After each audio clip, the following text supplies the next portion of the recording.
Yang menarik adalah kalau yang saya perhatikan Bu Dita, setiap tahun saat beliau berbicara, itu antusiasnya sama persis dengan para leader-leader TNS itu sendiri. Wah, luar biasa ya. Iya. Dan siapakah orangnya? Ya kita akan sama-sama lihat video klip berikut ini.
Berdiri kita sambut perwakilan Dewan Syariah Nasional Majelis Ulama Indonesia, Bapak Haji Muhammad Hidayat.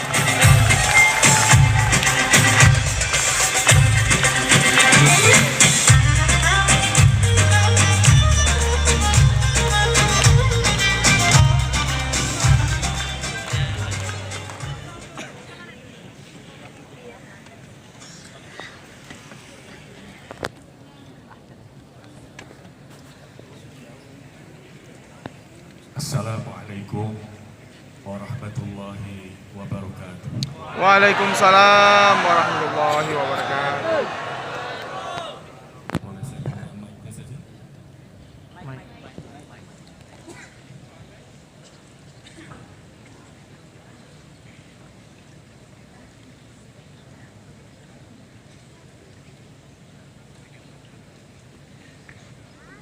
Saya ulangi, Assalamualaikum warahmatullahi wabarakatuh. Waalaikumsalam warahmatullahi wabarakatuh. Alhamdulillahi rabbil alamin. Wa bihi nasta'inu ala umurid dunya waddin. Wassalatu wassalamu ala sayyidil mursalin Sayyidina wa habibina wa syafi'ina wa maulana Muhammadin wa ala alihi wa ashabihi ajma'in, amma ba'd. Yang saya hormati, yang kami muliakan, Miss Wendy, teriring doa kita mudah-mudahan beliau mampu membawa TNS ini pada visi, misi, dan target yang kita harapkan. Amin. Dan yang saya muliakan seluruh leader yang ada di soft depan. Kalau sholat jamaah ini leader di soft paling depan ini. Karena mereka ini adalah imam-imam Anda. Mereka ini adalah pemimpin-pemimpin Anda yang insya Allah akan membawa Anda pada kesuksesan.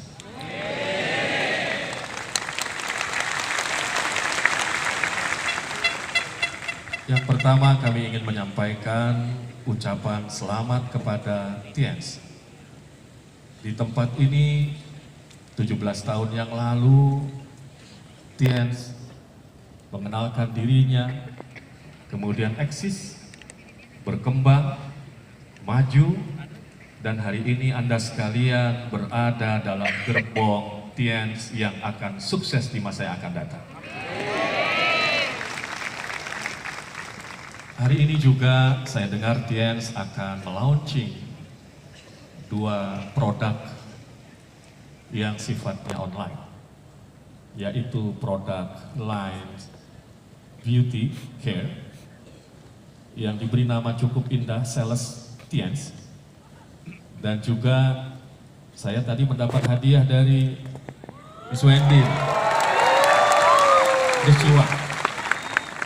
Jadi kalau boleh ngaku, memang para leader, saudara sekalian, saya jarang membeli jam tangan. Dan tadi masuk ke sini tanpa jam tangan, tiba-tiba surprise diberikan ricuan. Buat kita, jam ini menunjukkan waktu. Buat kita, waktu ini harus dimanage. Buat kita, memanage sesuatu adalah membangun kesuksesan dan kebahagiaan di masa yang akan datang. Dan Anda tidak boleh bahagia sendiri. Karena kebahagiaan itu pada prinsipnya bisa kita raih dengan kita membangun kerjasama dengan siapapun. Bahkan Anda tidak boleh menganggap remeh orang yang Anda kenal saat ini pada posisi yang mungkin paling bawah. Karena bisa jadi di masa yang akan datang, yang bersangkutan akan berada di atas Anda.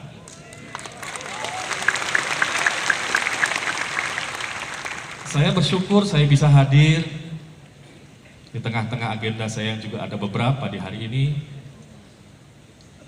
Kenapa saya bersyukur? Karena acara kita ini juga bersamaan dengan awal tahun Islam 1441 Hijriah. Jadi Miss Wendy dan saudara-saudara sekalian, tahun baru Islam, tahun Hijriah, intinya adalah change, perubahan. Inti dari awal tahun Islam adalah transformation. Inti dari awal tahun Hijriah adalah semangat untuk bangkit, meraih kondisi yang lebih baik dan bisa memberikan yang terbaik bagi sesama manusia. Itu mestinya ada dalam setiap visi dan misi kita.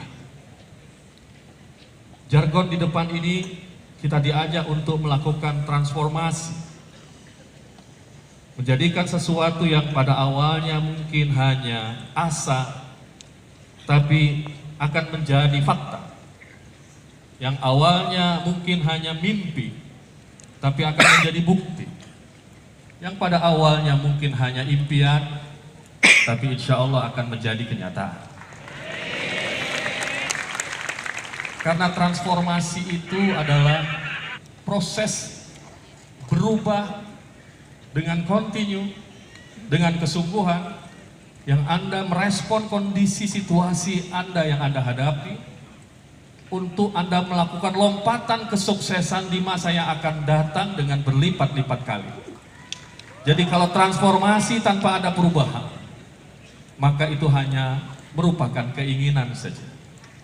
Kalau keinginan tanpa ada planning, Anda ingin sesuatu, Anda punya target sesuatu, tapi Anda tidak memplanningnya, Anda tidak merencanakannya, itu hanya berhenti pada mimpi saja.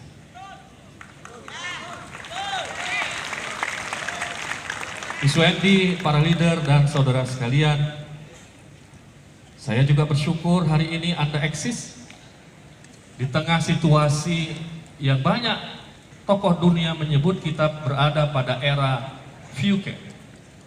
V-U-C-A. V-U-C-A kalau bahasa Indonesia. Dalam kondisi kita sekarang ini yang sesungguhnya volatile. Era sekarang ini adalah era yang orang menyebutnya volatility. Era di mana kita berada pada perubahan yang begitu cepat. Kita berada pada situasi yang sesungguhnya sangat dinamis. Sekarang ini kita berada pada industri revolusi 4.0. Tapi kondisi ini ternyata Anda bisa lewati dengan baik. Anda masih bisa bertahan dengan baik. Kita berada pada kondisi uncertainty, ketidakpastian. Kita tidak pernah tahu what's the present, what's the future. Apa yang tengah kita hadapi sesungguhnya, apa yang akan datang yang akan kita hadapi sesungguhnya.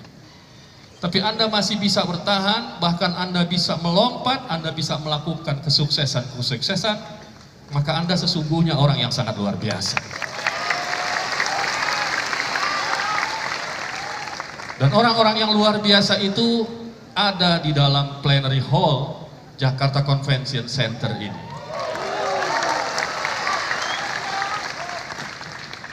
Kita berada pada situasi complexity. Begitu kompleks persoalan-persoalan yang kita hadapi.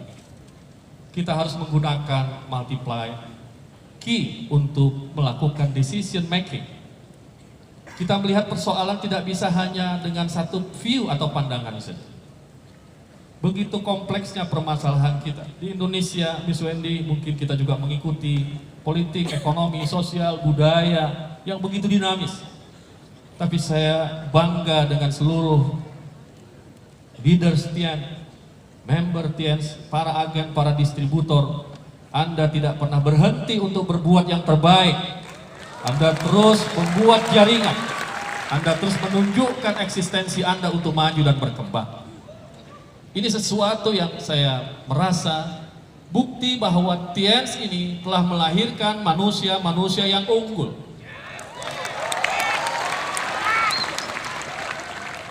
TIANS telah melahirkan sesungguhnya transformer yang hebat.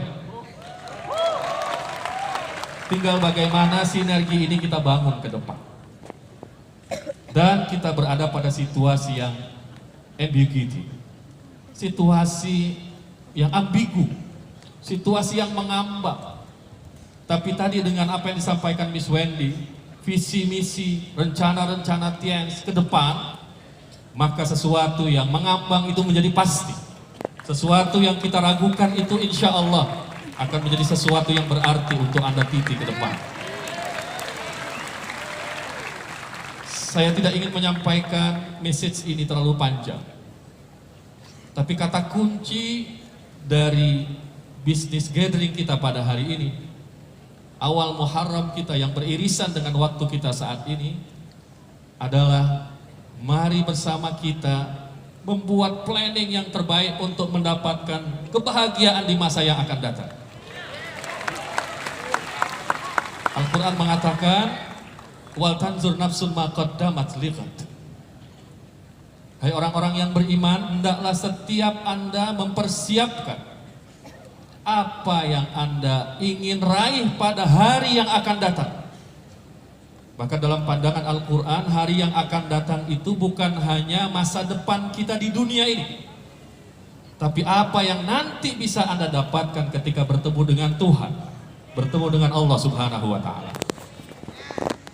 Ada sebuah kalimat motivasi yang sangat penting. Seorang tokoh mengatakan, saya tidak ingin ketika saya wafat, maka seluruh skill, knowledge, kemampuan saya itu terkubur bersama dengan tubuh saya. Biar tubuh saya terkubur, tapi skill, knowledge, pengetahuan, benefit, manfaat saya akan tetap beredar dalam kehidupan manusia yang masih ada di muka bumi.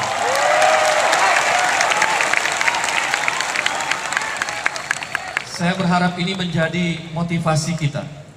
Biarkan nanti tubuh ini, tubuh kita masuk ke dalam kubur masing-masing. Tapi nama kita, ilmu yang pernah kita berikan, training-training yang pernah kita arahkan, tokoh-tokoh yang pernah kita sukseskan, jaringan yang kita kembangkan, agensi, distributor, member yang dari kecil, dari bawah, dari level terendah kemudian menjadi leader yang utama, maka itu akan berkembang dan terus memberikan kemaslahatan dalam kehidupan ini. Saya berharap itulah visi dan misi Anda sekalian. Karena saya yakin Anda semua bisa untuk membuktikannya. Betapa tidak. Saya closing apa yang ingin saya sampaikan dalam kesempatan ini. Mohon maaf Miss Wendy dan teman-teman sekalian. Ada sebuah cerita atau kisah di dalam Al-Quran. Di dalam surah Al-Kahfi ayat 61. Saya kaitkan tadi dengan lompatan dan kemampuan kita untuk dapatkan prestasi yang tinggi. Kalau saya sebut satu spesies binatang ini, pasti konotasi Anda, binatang ini tidak punya kemampuan banyak. Habitatnya terbatas, hanya di air saja. Saya sebut nama binatang itu ikan. Apa persepsi Anda ketika saya katakan ikan? Maka persepsi Anda, saya yakin, pertama, ikan itu tidak mungkin hidup kecuali di air. Habitat ikan itu di mana? Halo, sekali lagi di mana? Ini menyebut air bukan karena haus ya.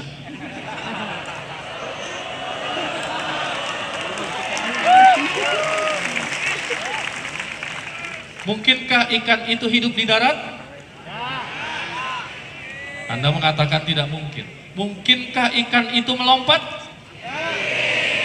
Mungkinkah ikan itu membuka lubang di dalam tanah? Persepsi kita mengatakan tidak mungkin. Tapi pada abad 750 sebelum Masehi, kisah Nabi Musa, Moses, bersama sahabatnya Nabi Yonah, dalam sebutan Ibrani atau non-Muslim. Dua orang ini dalam kisah Al-Quran diperintahkan oleh Tuhan, oleh Allah, untuk bertemu dengan seorang tokoh yang memiliki keilmuan yang lebih tinggi daripada keduanya. Saya persingkat saja. Kedua tokoh ini diperintahkan oleh Allah, oleh Tuhan, untuk mencari Nabi Khidir, untuk belajar tentang ilmu filsafat, ilmu kehidupan, ilmu ma'rifat. Karena Nabi Musa pernah merasa bahwa ia yang paling hebat pada masanya. Ditegur ia oleh Tuhan, oleh Allah, untuk cari ada seorang tokoh yang tidak dikenal tapi memiliki kemampuan, memiliki pengetahuan yang luar biasa. Dalam sejarah Islam, ia bernama Nabi Khidir. Mungkin sebagai catatan teman-teman untuk presentasi di pondok pesantren, presentasi di ormas-ormas Islam dan lain-lain. Setelah mereka sampai pada satu lokasi yang ditunjukkan oleh Allah, falamma balagha majma'a bainihima, maka tatkala kedua orang ini telah berada di hujung pertemuan dua teluk, nasiyahutahuma, ia lupa dengan ransum yang dibawanya, yaitu ikan yang masih hidup. Musa dan Yunus membawa ikan untuk makanannya selama perjalanan, dan ikan itu masih hidup. Karena begitu bahagia melihat di depannya sudah ada dua teluk yang diisyaratkan oleh Tuhan, tempat itulah kalian akan bertemu dengan seorang tokoh yang bernama Khidir. Begitu gembiranya mereka lupa dengan ransum yang dibawa. Apa yang terjadi? Fattakhadha sabilahu fil bahri azab. Maka ikan itu melompat. Tidak hanya melompat, ikan itu mencari jalan. Kemudian ikan itu membolongi tanah dan menyusur ke dalam lautan. Ikan, saudara, yang kita anggap dengan persepsi tadi, tapi ternyata ia memiliki potensi yang melebihi apa yang selama ini kita persepsikan. Ia bisa tidak hanya melompat, ia juga bisa membuat lubang tanah, bahkan ditemukan di Afrika Selatan pada tahun kurang lebih 1921. Beberapa spesies ikan yang bisa hidup di tanah mati di Afrika berminggu-minggu, dan ikan itu melakukan proses hibernasi. Tapi ketika curah hujan turun, ada air yang mengalir, maka tanah yang tadinya dianggap sebagai tanah liat itu tiba-tiba bergerak dan hiduplah ikan-ikan yang ada di dalamnya. Ikan saja bisa, kenapa kita tidak? Betul.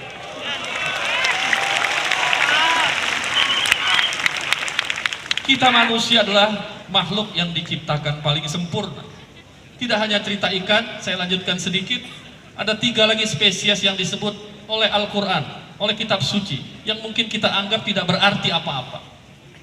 Yaitu pertama kutu, yang kedua katak, yang ketiga belalang. Tiga-tiganya tidak berarti, tapi para ahli menyatakan bahwa ketiga-tiganya ini mampu melakukan lompatan-lompatan yang hebat. Maka untuk itu, saudara-saudara sekalian, para pencinta TIENS, leader dan distributor serta agensi, Mari bersama-sama kita yakin kita punya potensi yang sangat besar untuk bisa maju di masa yang akan datang.